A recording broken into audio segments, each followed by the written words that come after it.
Okay, Jethro visits Moses.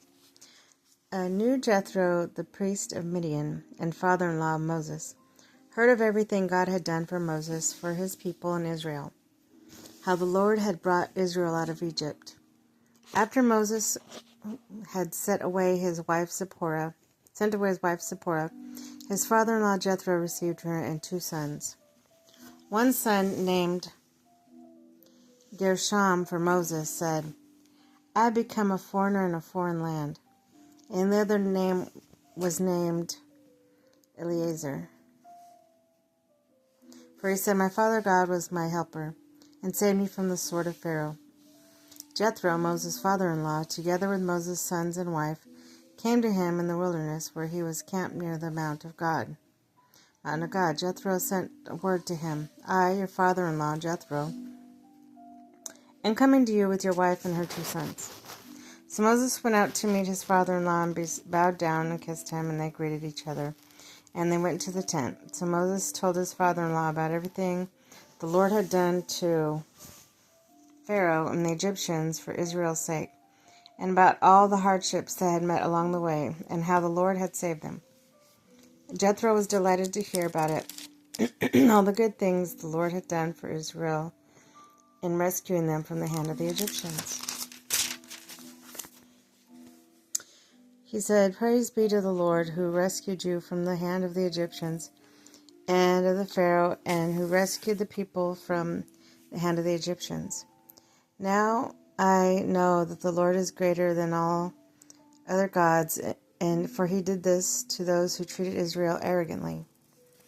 And Jethro, Moses' father-in-law, brought a burnt offering and other sacrifices to God, and Aaron came with all the elders of Israel to eat a meal with Moses' father-in-law in the presence of God. The next day Moses took his seat to serve as judge for the people, and they stood around him from morning till evening. When his father-in-law saw all Moses was doing for the people, he said, What is this you're doing for the people? Why do you sit as a judge while all these people stand around you from morning till evening? Moses answered him, Because the people come to me to seek God's will. Whenever I have a dispute, it is brought to me, and I decide between the parties and inform them of God's decrees and instructions. Moses' father-in-law replied, What you're doing is not good. You and these people will come to you will only wear yourselves out. The work is too heavy for you. You cannot handle it alone. Listen now to me, and I will give you some advice.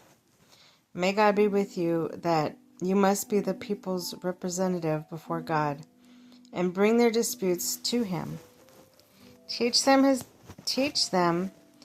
decrees and instructions, and show them the way they are to live, and how to behave.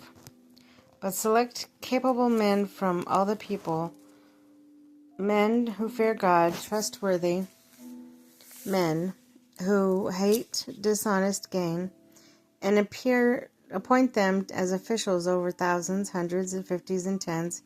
Have them serve as judges for them people at all times, but have them bring every difficult case to you. The simple cases they can decide themselves. That will make your load lighter, because they will share it with you.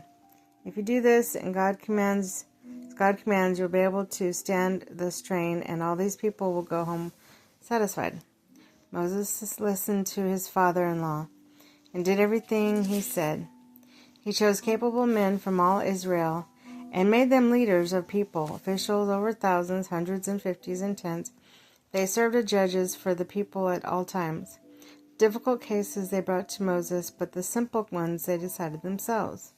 Then Moses sent his father-in-law on his way, and Jethro returned to his own country.